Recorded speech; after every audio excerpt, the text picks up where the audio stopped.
ഇപ്പോൾ KPCC അധ്യക്ഷൻ K Sudhakaran telephone ലൈനിലുണ്ട്. Shri Sudhakaran, താങ്കൾ അൻവറിന്റെ വാർത്താ സമ്മേളനം കണ്ടു കാണും എന്ന് കരുതുന്നു. അങ്ങയുടെ പ്രതികരണം എന്താണ്? മാർക്സിസ്റ്റ് ഇടതുപക്ഷത്തെ സംബന്ധിച്ചിടത്തോളം അൻവർ പറഞ്ഞിരിക്കുന്ന എല്ലാ കാര്യങ്ങളും വസ്തുനിഷ്ഠമാണ് എന്നാണ് എന്റെ തോന്നൽ. അതിൻ്റെ അകത്ത് അദ്ദേഹത്തിന് പാർട്ടി അദ്ദേഹവും തമ്മിൽ തെറ്റിയപ്പോഴാണ് ഇത് പറഞ്ഞത് എന്നത് അതിനൊരു പ്രത്യേകതയുണ്ട്.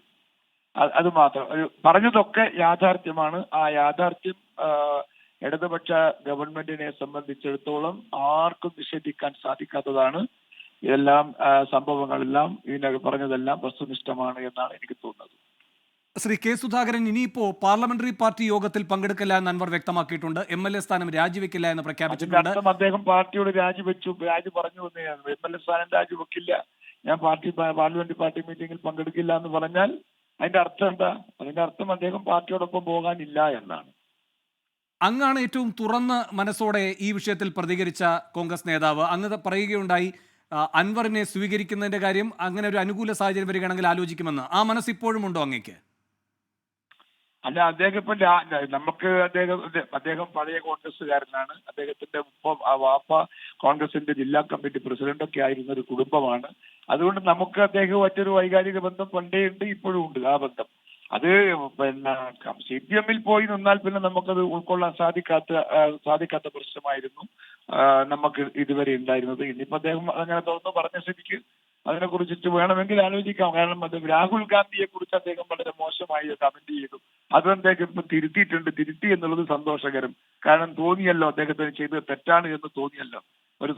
ആ തോന്നൽ ഒരു തിരുത്തലിന് വഴിവെച്ചത് നന്നായി ഒരു കണക്കിന്. അതുകൊണ്ട് ബാക്കിയുള്ളതൊക്കെ പാർട്ടി തലത്തിൽ ചർച്ച ചെയ്യേണ്ടുന്ന കാര്യമാണ്. പാർട്ടിയോട് ചോദിക്കാതെ ഞാൻ ഇതിനകത്തൊരു കമന്റ്സ് അടിക്കാൻ എനിക്ക് സാധിക്കില്ല. I am sorry. ഒറ്റ കാര്യം കൂടി എന്ന് വെച്ചാൽ, ഇപ്പോൾ MM ഹസൻ അടക്കമുള്ളവർ പറഞ്ഞിരുന്നത്, ഏറ്റവും പ്രധാനപ്പെട്ട പ്രതിബന്ധമായി പറഞ്ഞിരുന്നത് ഈ രാഹുലുമായി ബന്ധപ്പെട്ട DNA പരാമർശമാണ്. അതിൽ അദ്ദേഹം തിരുത്തൽ വരുത്തിയിരിക്കുന്നതോടെ ആ പ്രതിബന്ധം നീങ്ങിയെന്ന് തന്നെയാണ് KPCC അധ്യക്ഷൻ നിലയിൽ അങ്ങയുടെ നിരീക്ഷണം? അല്ല, അത് സ്വാഭാവികമായും അത് തിരുത്തിയ ഒരു മനുഷ്യന് തെറ്റ് തിരുത്തലാണല്ലോ അതിനുള്ള പ്രതിവിധി. വേറെന്താ പ്രതിവിധി? ഒരു കാര്യം കൂടി, CPM-നെ നേർക്കുനേർ നിന്ന് നേരിട്ടിട്ടുള്ളൊരു വ്യക്തിയാണ് കണ്ണൂരിൽ അങ്ങ്. ഇപ്പോൾ നിലമ്പൂരിൽ ഒരു പൊതുസമ്മേളനം വിളിക്കാൻ തീരുമാനിച്ചിരിക്കുകയാണ് അൻവർ. സ്വാഭാവികമായി മുഖ്യമന്ത്രിയെ വെല്ലുവിളിച്ചൊരു വാർത്താ സമ്മേളനമൊക്കെ നടത്തിയ ശേഷം പൊതുസമ്മേളനം നടത്താൻ പോകുമ്പോൾ ഒരുപാട് ബുദ്ധിമുട്ടുകൾ അൻവർ നേരിടാനിടയുണ്ട്. അതിന് രാഷ്ട്രീയമായ ഒരു സംരക്ഷണം നിങ്ങൾ നൽകുമോ? അതൊന്നും അങ്ങനെ ഒരു പ്രഖ്യാപനം നടത്തേണ്ട കാര്യമില്ലല്ലോ. ഈ അൻവറിനെ അനുകൂലിക്കുന്ന എത്രയോ ആളുകൾ അവിടെ ഇന്ന പ്രദേശത്തുണ്ട്. അദ്ദേഹത്തിന് സംരക്ഷണം കൊടുക്കേണ്ട ആളൊക്കെ അവിടെ ഉണ്ടെന്നാണ് എന്റെ വിശ്വാസം.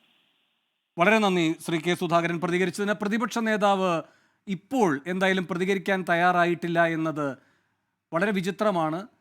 അദ്ദേഹം ഒരുപക്ഷെ ഇതിൻ്റെ വിശദാംശങ്ങൾ അറിഞ്ഞതിന് ശേഷം കുറച്ചുകൂടെ ഗൗരവമുള്ള പ്രതികരണം അർഹിക്കുന്നു എന്നതുകൊണ്ടാകുമോ പ്രതികരിക്കാൻ ഇപ്പോൾ വിമുഖത കാട്ടുന്നത് എന്നറിയില്ല. മാത്രവുമല്ല, 8 മണിക്കാണ് എന്ന് തോന്നുന്നു അല്ലെ ദിലീപ്, UDF-ന്റെ ഓൺലൈൻ യോഗം 8 മണിക്കാണ് എന്ന് പറയുന്നു. ഒരുപക്ഷെ മുന്നണി തലത്തിൽ തന്നെ ആലോചിച്ച് തീരുമാനമെടുക്കേണ്ട, നേതൃതലത്തിൽ തന്നെ ആലോചിച്ച് തീരുമാനമെടുക്കേണ്ട വിഷയങ്ങൾ ഉള്ളതുകൊണ്ടാകാം ഒരുപക്ഷെ സതീശൻ അദ്ദേഹത്തിൻ്റെ പ്രതികരണം മാറ്റിവെക്കുന്നത് എന്നുകൂടിയാണ് കരുതേണ്ടത്.